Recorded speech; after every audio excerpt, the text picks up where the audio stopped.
आज CM doctor Mohan Yadav किसान सम्मेलन में शामिल होंगे। बालाघाट में आयोजित होगा आज का किसान सम्मेलन आयोजन और सीएम डॉक्टर मोहन यादव दोपहर 12 बजे इस सम्मेलन में शामिल होने के लिए पहुंचेंगे। बालाघाट सहित आसपास के क्षेत्र के किसान बड़ी संख्या में इसमें शामिल होने वाले हैं। सीएम डॉक्टर मोहन यादव बालाघाट में सिंगोड़ी में जनसभा को भी संबोधित करेंगे और समाज के प्रबुद्ध जनों से भी सीएम मुलाकात करने वाले हैं। तो आज सीएम डॉक्टर मोहन यादव के मैराथन दौरे अगर मैं कह दूं तो ये भी गलत नहीं होगा और उसी सिलसिले में बालाघाट भी पहुंचेंगे जहां किसान सम्मेलन में शामिल होने वाले हैं। क्या कुछ रहेगा उनका कार्यक्रम जानने के लिए रुख करूंगी मेरे सहयोगी सूरज तिवारी का। मेरे साथ भोपाल से जुड़ गए हैं सूरज। सीएम डॉक्टर मोहन यादव के आज कई जगह दौरे रहने वाले हैं, उसमें से एक बालाघाट भी है। बालाघाट में क्या विशेष कार्यक्रम? देखिए, निश्चित तौर पर अंजलि, आज मुख्यमंत्री मोहन यादव राजधानी भोपाल से करीब 10 बजे निकलेंगे और यहां से डुमना एयरपोर्ट, जबलपुर के डुमना एयरपोर्ट पहुंचेंगे। फिर उसके बाद वो बालाघाट पहुंचेंगे। करीब 11:15 बजे बालाघाट के पुलिस लाइन में सबसे पहले जवानों को आउट ऑफ टर्न प्रमोशन देंगे। करीब 28 जवान हैं, जिसमें हाक फोर्स के 26 जवान और जिला पुलिस बल के 2 जवान हैं। ये जो जवान हैं, इन्होंने बालाघाट में जो मुठभेड़ हुई थी नक्सलियों के साथ, 43 लाख के इनामी नक्सली थे, 2 नक्सलियों को मार गिराया गया था। अब उन्हें समय से पहले पदोन्नति दी जा रही है, यानी आउट ऑफ टर्न प्रमोशन दिया जा रहा है। उसके बाद किसानों के सम्मेलन में पहुंचेंगे और किसानों को भी संबोधित करेंगे। तो कहीं ना कहीं बालाघाट की अगर बात करें तो बालाघाट में सबसे पहले पुलिस लाइन जाएंगे, उसके बाद किसानों के सम्मेलन में भाग लेंगे और किसानों के साथ आभार रैली भी आभार व्यक्त करेंगे जो इतनी बड़ी जीत हुई। साथ में जो किसान सम्मान की बात है उसकी भी बातचीत होगी। उसके बाद वो छिंदवाड़ा दौरे पर जाएंगे और छिंदवाड़ा में भी उनकी 2 जगह पर अलग अलग रैलियां हैं। तो कहीं ना कहीं छिंदवाड़ा में तो अमरवाड़ा उपचुनाव के लिए जा रहे हैं, लेकिन बालाघाट का दौरा भी उनका महत्वपूर्ण है क्योंकि 28 वो जवान हैं जिन्होंने 43 लाख के नक्सलियों को मार गिराया गया। तो उन्हें आउट ऑफ टर्न प्रमोशन दिया जाएगा और मुख्यमंत्री उस समय जब पहुंचेंगे तो मंच में मौजूद होंगे। पुलिस लाइन के पुलिस लाइन में पूरा कार्यक्रम है, तमाम जवान मौजूद होंगे और पुलिस बल के भी लोग मौजूद होंगे। जी बिल्कुल, तो जवानों को सम्मानित करेंगे सीएम, साथ ही साथ किसानों के लिए भी कुछ सौगात दे सकते हैं। आप बने रहिएगा मेरे साथ क्योंकि अगली बड़ी खबर भी सीएम डॉक्टर मोहन यादव के दौरे से ही जुड़ी हुई है। देखिए, एमपी में फैक्ट फाइंडिंग कमेटी की पहली बैठक है और आज 3 सदस्यीय कमेटी करेगी हार की समीक्षा और तीनों सदस्य लोकसभा प्रत्याशियों से करेंगे 1-to-1 चर्चा। 30 जून को पॉलिटिकल अफेयर कमेटी की भी बैठक होनी है इसके बाद और कांग्रेस के दिग्गज नेता बैठक में रहेंगे मौजूद। एमपी में कांग्रेस को नए सिरे से तैयार करने के लिए ये रोड मैप बनाने की तैयारी में है कांग्रेस पार्टी, जिसकी मंजूरी कांग्रेस के राष्ट्रीय अध्यक्ष मल्लिकार्जुन खड़गे ने 19 जून को ही दे दी थी। फैक्ट फाइंडिंग कमेटी एस्टैब्लिश कर दी गई थी और उसको देखते हुए 3 सदस्य पृथ्वीराज चौहान, सप्तागिरी उल्का और जिग्नेश मेवाड़ी अब मध्य प्रदेश दौरे पर पहुंचने वाले हैं क्योंकि मध्य प्रदेश में हार की समीक्षा करना बेहद जरूरी हो जाता है। 1-to-1 चर्चा भी होगी इसी बीच प्रत्याशियों से क्योंकि 29 की 29 सीटें इस बार कांग्रेस के हाथ से निकल गई। कांग्रेस पार्टी का सुपड़ा साफ हो गया। ऐसे में एमपी में फैक्ट फाइंडिंग कमेटी की अब पहली बैठक होनी है। इस खबर पर अधिक जानकारी के लिए फिर से रुख करूंगी मेरे सहयोगी सूरज तिवारी का। लगातार बने हुए मेरे साथ सूरज। अब मध्य प्रदेश में भी फैक्ट फाइंडिंग कमेटी की बैठक होनी है। इसके लिए 3 सदस्य की कमेटी यहां पर पहुंचेगी, हार की समीक्षा करेगी। क्या कुछ मुख्य तौर पर काम रहने वाला है उनका? देखिए अंजलि, जिस तरह से मध्य प्रदेश में कांग्रेस की हार हुई, हार के कारणों का मंथन करने फैक्ट फाइंडिंग कमेटी आ रही है। 3 सदस्यीय जो कमेटी है राजधानी भोपाल के पीसीसी कार्यालय पहुंचेगी, जिसमें गुजरात से विधायक जिग्नेश मेवाड़ी हैं, पृथ्वीराज चौहान हैं जो महाराष्ट्र के पूर्व मुख्यमंत्री हैं और सप्तागिरी उल्का हैं जो कि उड़ीसा से सांसद है। ये 3 सदस्यीय कमेटी पहुंचेगी और राजधानी भोपाल में करीब 10:30 बजे पीसीसी कार्यालय पहुंचेंगे और यहाँ पर जो लोकसभा के प्रत्याशी थे उनसे चर्चा करेंगे। 1-to-1 भी चर्चा होगी। ये कारण जानने की कोशिश होगी कि आखिर कौन से कारण रहे उनके क्षेत्र में, क्या कारण रहा, क्या इंपैक्ट रहा जिसके कारण कांग्रेस को इतनी बड़ी हार झेलनी पड़ी और उनसे बातचीत करके हार का कारण खोजेंगे। उसके बाद जो कारण बताया जाएगा उसे आला कमान को, ये फैक्ट फाइंडिंग कमेटी के जो लोग हैं वो सौंपेंगे। उसके बाद नए सिरे से कांग्रेस को तैयार करने के लिए जुटेंगे और जो कारण रहेंगे उन कारणों में काम भी करने की कोशिश की जाएगी कांग्रेस के द्वारा। और 30 जून यानी कि कल पॉलिटिकल अफेयर कमेटी की भी बैठक होगी जिसमें तमाम कांग्रेस के दिग्गज नेता मौजूद होंगे। तो कहीं ना कहीं कांग्रेस की जो ये 3 सदस्यीय कमेटी आ रही है 2 दिन रुकने वाली है और 2 दिन में हार के कारणों का मंथन और पॉलिटिकल अफेयर कमेटी में कैसे नए सिरे से कांग्रेस को तैयार किया जाए, क्या क्या बदलाव किए जाए, चलेगा और आला नेताओं के के बाद सामने वजह बताई जाएगी कि आखिर क्या कुछ वजह रही, पूरी सूची जारी की जाएगी। बहुत बहुत शुक्रिया सूरज तमाम जानकारी के लिए। डॉक्टर मोहन यादव शुक्रवार में मंत्रालय में कृषि विभाग से जुड़ी हुई योजनाओं की समीक्षा भी की। इस दौरान उन्होंने कहा कि धान एवं गेहूं की जगह दूसरी लाभकारी फसलें लेने के लिए किसानों को प्रोत्साहित किया जाए। साथ ही खेती की लागत कम करने के लिए उन्होंने केमिकल फर्टिलाइजर्स की जगह ऑर्गेनिक फर्टिलाइजर्स के उपयोग को बढ़ाने की भी बात कही है।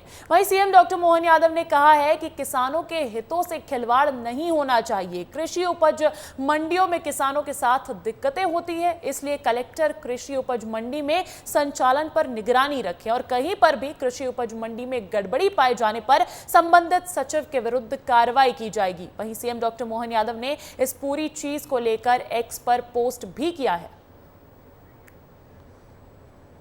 और देखिए, एमपी पुलिस विभाग में बड़ी लापरवाही का एक मामला सामने आया है, जहां 1 महीने पहले मृत एएसआई को एएसआई बना दिया। बता दें कि पुलिस विभाग का ये कारनामा तब सामने आया जब सूची जारी हुई। दरअसल रतलाम में ड्यूटी के दौरान सड़क हादसे में एएसआई प्रकाश चंद्र राटोलिया की मौत हो गई थी और उसके बाद ये बड़ी लापरवाही की जानकारी निकलकर सामने आ रही है। अब अगली खबर की ओर बढ़ते हैं। उमरिया से मिल रही है। उमरिया जिले के मानपुर जनपद की ग्राम पंचायत झलवार की 2 बस्तियां आजादी के 7 दशक बाद भी बिजली से वंचित है। यहां के निवासी अभी भी अंधेरे में जीवन व्यतीत कर रहे हैं। बांधवगढ़ के जंगल से सटे होने के कारण जंगली जानवर आए दिन गांव में घुसकर उत्पात मचाते हैं, जिससे कई लोग अपनी जान गंवा चुके हैं। फिर भी बिजली गांव तक नहीं पहुंची है। एक रिपोर्ट दिखाते हैं आपको इस पर। आजादी के 75 साल बीत चुके हैं, लेकिन आज भी कुछ गांव और बस्तियां ऐसी हैं जहां बिजली नहीं पहुंची है। और ऐसा ही एक गांव उमरिया जिले में है। उमरिया के झलवार गांव की 2 बस्तियां आजादी के 7 दशक बाद भी बिजली की राह देख रही हैं। यहां के निवासी अभी भी अंधेरे में जीने को मजबूर हैं। बांधवगढ़ के जंगल से सटे होने के चलते जंगली जानवर आए दिन गांव में घुसकर उत्पात मचाते हैं, जिससे कई लोग अपनी जान गंवा चुके हैं। और इसके बावजूद ग्रामीणों को इस समस्या से निजात नहीं मिल रही है। ग्रामीणों ने कई बार अपनी फरियाद ग्राम पंचायत से लेकर जिला पंचायत और अन्य दफ्तरों में लगाई, लेकिन उन्हें बिजली नहीं मिली। उन्हें मिला तो सिर्फ आश्वासन। ग्रामीणों ने अपनी बिजली की समस्या को लेकर उमरिया कलेक्टर को ज्ञापन सौंपा है। उनका कहना है कि बिजली ना होने के चलते खेती सूख जाती है और बच्चों की पढ़ाई नहीं हो पाती। यहाँ तक कि मोबाइल चार्जिंग और अन्य छोटे छोटे कामों के लिए भी उन्हें कई किलोमीटर दूर दूसरे गांव में जाना पड़ता है। खासकर बारिश के मौसम में उन्हें ज्यादा मुश्किलें झेलनी पड़ती हैं। कि मतलब हम जंगल के बॉर्डर से लगे हुए हैं, ना हमारे पास कोई उजेला है, ना हमारी कोई सुविधा है। पहली बात तो ये है कि मतलब हमारी कोई व्यवस्था की लाइट की व्यवस्था नहीं है। यह सब लोग हम लोग अपने में सम्मिलित करके सोचे कि हम तो अब गांव वालों से और से अधिकारी कर्मचारी से सबसे निवेदन कर चुके हैं, लेकिन हमारी निवेदन को कोई नहीं सुनता है। तो इसके लिए चले कलेक्टर साहब के पास अपनी निवेदन सुनाते हैं। शायद हो सकता है कि वो हमारी समस्या को सुन लें। यहाँ के सहायक अभियंता द्वारा मुझे बताया गया था कि जो तत्कालीन सरपंच हैं उन्होंने एस्टीमेट मांगा था लास्ट ईयर और वहाँ के इलेक्ट्रिफिकेशन के लिए, तो उनको एस्टीमेट बना के दे दिया गया था और कलेक्ट्रेट में भी भेजा गया था। फंड की उपलब्धता जिस भी मद से होगी, उपलब्धता के बाद ही वहाँ पे विद्युतीकरण का कार्य किया जाएगा। चाहे कुछ भी वजह हो, लेकिन आजादी के 70 साल बाद भी गांव की ऐसी स्थिति हैरान कर देने वाली है। प्रशासन को करना चाहिए कि जल्द से जल्द इन सभी समस्याओं का निराकरण हो, ताकि लोगों की जिंदगी आसान हो सके। ब्यूरो रिपोर्ट, विस्तार न्यूज। तो वहीं मध्य प्रदेश के पन्ना से मानवता को शर्मसार करने वाला मामला सामने आया है, जहां एक युवक की मौत के बाद नगर पालिका ने बॉडी को शव वाहन की जगह कचरा वाहन से पोस्टमार्टम के लिए अस्पताल भेजा, जिसका वीडियो सोशल मीडिया पर वायरल हो रहा है। बताया जा रहा है कि 2 युवक आकाशीय बिजली की चपेट में आ गए थे, जिसकी वजह से एक की मौत हो गई और दूसरा युवक गंभीर रूप से घायल हो गया, जिसका इलाज फिलहाल अस्पताल में जारी है। वहीं मौके पर मौजूद लोगों ने जब इस घटना को देखा तो तुरंत नगर पालिका को इसकी सूचना दी, जिसके बाद नगर पालिका ने शव ले जाने के लिए कचरा वाहन भेजा, जबकि उनके पास शव वाहन भी उपलब्ध है। वहीं मामला संज्ञान में आने के बाद मुख्य नगर पालिका अधिकारी शशि कपूर गढ़पाले के द्वारा स्वच्छता शाखा प्रभारी वीरेंद्र चौरसिया को नोटिस जारी कर 24 घंटे के अंदर स्पष्टीकरण मांगा गया है।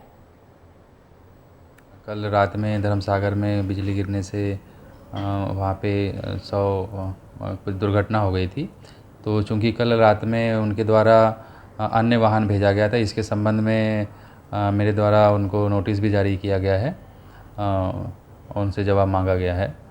निश्चित रूप से ये चूँकि ये बहुत ही सम्मान से जुड़ा हुआ मामला रहता है और बहुत ही सावधानी है, चूँकि पुलिस विभाग, नगर पालिका, स्वास्थ्य विभाग सब समन्वय से काम करते हैं, तो इन सब चीज़ में हमारे तरफ से भी और हमारे कर्मचारियों की तरफ से भी समन्वय और सावधानी बरती जाएगी कि इस प्रकार की चीज़ें न आए, और यदि इस टाइप की चीज़ें होती तो सख्त कार्रवाई की जाएगी।